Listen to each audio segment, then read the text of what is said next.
Buckle up, folks, because if you thought Vince McMahon's idea of entertaining was odd, wait till you get a load of what these nutty wrestlers wanted to throw into the mix. Gareth here from What Culture Wrestling, and here are 10 times WWE stopped wrestlers going too far. Number 10, WWE didn't give Becky Lynch the maternity ward attack she wanted. Throughout pretty much the entirety of her time away from the squared circle due to growing a human in her belly, fans found themselves relentlessly speculating how and when Becky Lynch would return to the world of sports entertainment. But they weren't the only ones who spent many a night fantasizing over how the man would come back around. Lynch herself actually came up with an utterly bonkers concept during her time away from the spotlight, one that consisted of her being attacked in a maternity ward not long after giving birth. That's all according to WWE's current co-CEO Stephanie McMahon, who recalled this conversation going down between herself and Lynch during an appearance on the Bill Simmons podcast last year. As McMahon would recall, "I kept talking to Becky all during her pregnancy. Then afterwards, she was actually pitching somebody jumping her in the maternity ward. This obviously wouldn't come to pass in the end, with WWE instead opting to throw big-time Bex into the SummerSlam 2021 card out of the blue a few months after said pitch came to light. But if Becky had it her way, the man would have resurfaced in the thick of a mad maternity melee for the ages." Number 9, Vince McMahon doesn't want Chris Jericho to tattoo CM Punk. Chris Jericho has made a career out of thinking outside the box and trying to produce moments that leave audiences with their jaws dangling on the floor. And at one point during his WWE feud with CM Punk back in 2012, it seemed as though Y2J was on the cusp of adding yet another memorable beat to his collection. But not long after finally convincing Vince McMahon that legitimately tattooing his initials onto the best in the world would make for compelling television, plans were suddenly changed. As Le Champion would recall on a recent edition of Talk is Jericho, McMahon soon decided that tattoos bleed too much, an idea Jericho was convinced had been planted there by someone in the back. So instead of handcuffing Punk to the ring post and branding him with an inked CJ, the former WWE chairman opted to lean on the voice of the voiceless's father being an alcoholic as a way for Jericho to add some extra drama to the feud. Much better. Number 8, Jack Swagger really wanted a shoot fight, but WWE weren't into it. You'd be forgiven for not realizing, given the way he was often presented when trying to make a name for himself within the sports entertainment sphere, but the one time Jack Swagger is about as legitimate a combatant as they come.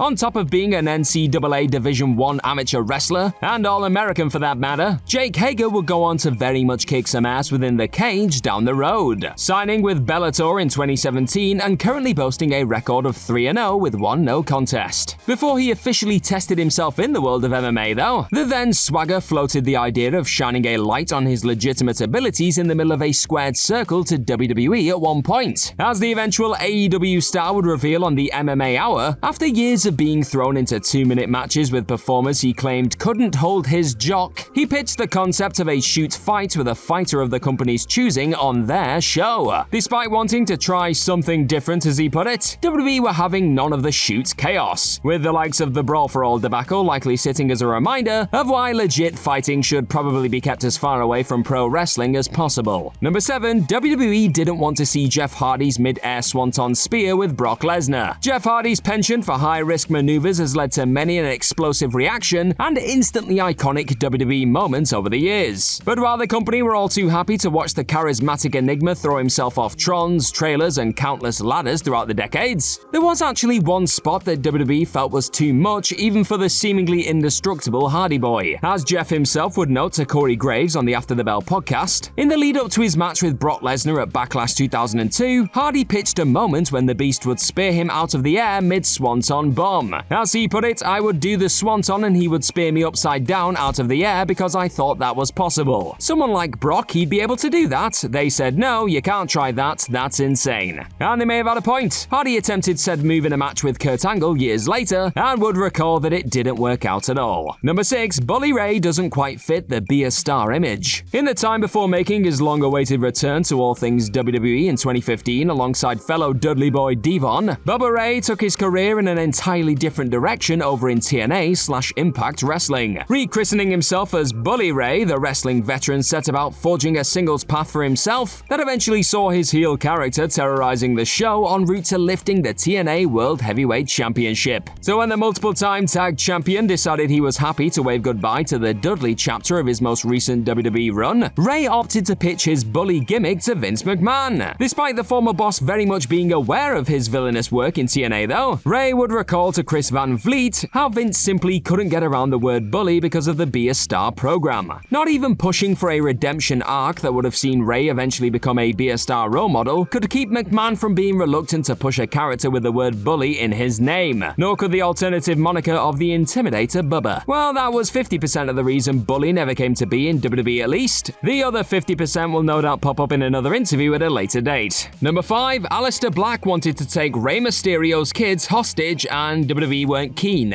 Towards the latter stages of his time sitting in dark rooms and being an all-round moody merchant of violence within WWE's walls, Aleister Black found himself being dealt some pretty bad hands. In particular, having his eye smashed into a set of steel steps by Buddy Murphy back in 2020 seemed to trigger something unsettling in the character from there on out, with Black going on to attack Kevin Owens upon his return for not being there for him in his hour of need. But this was supposed to be merely the beginning of a rather disturbing new direction for the eventual Malachi Black. As the former NXT champion would detail on his Twitch account in the wake of being released by WWE, he actually pitched a storyline that would have seen him target Rey Mysterio and his family following his KOing of Kevin. His decision to eventually take Mysterio's kids, Dominic and Aaliyah, hostage would have stemmed from the masked legend also not having his back during his fatal eye impaling. But instead of this creepy descent into madness, WWE clearly felt having him read a book in a candlelit basement was the less distressing call. Number 4, WWE wouldn't allow Liv Morgan to get dark. WWE weren't always that keen on the concept of Liv Morgan exploring a character that was on the opposite side of the spectrum to her go-to bubbly on-screen personality. A few years before the former SmackDown Women's Champion could be found brutalizing Sonya Deville or relishing the extreme with Ronda Rousey, Liv would confess to Fox Sports that she had been pitching for a darker edge of her persona to come to light for a while. With Morgan being off television for a spell around the time that was covered in her Live Forever documentary, the star would admit to throwing one rather specific idea at management during this period that centered around the struggles of her childhood. As she put it, "So I wanted to use this character as an outlet to express maybe suppressed emotions, you know? I just wanted to use this character as an outlet to show an opposite spectrum of Liv, you know?" Yet WWE was seemingly happy to stick with Morgan being a plucky, smiling babyface in the time between said pitches and crossing paths with the baddest woman on the planet this year. Will Morgan now finally get the chance to fully delve into the darkness in the coming months? Only time will tell. Number 3, Vince McMahon wouldn't let Bobby Lashley put on 70 pounds for a depression storyline. Excelling in just about every field he has ever tested himself in, Bobby Lashley very much strikes you as the sort of person who simply won't stop until he's achieved precisely what he set out to do. So you have to imagine that had former head of WWE creative Vince McMahon given the multiple-time WWE champion the green light to fulfill a rather insane dream pitch he'd been mulling over for a spell, Lashley would have most definitely done everything in his power to deliver the goods. Said character would have seen the colossal athlete put on up to 70 pounds on the back of suffering severe depression after a particularly painful defeat. But as Lashley would later explain to the Not Sam Wrestling podcast, his one-time boss didn't really believe he could pull off such an extreme feat. And so this story of Lashley having to dig down deep and be pulled back out of his depression by pal MVP or someone else on his side never saw the light of day. For now at least.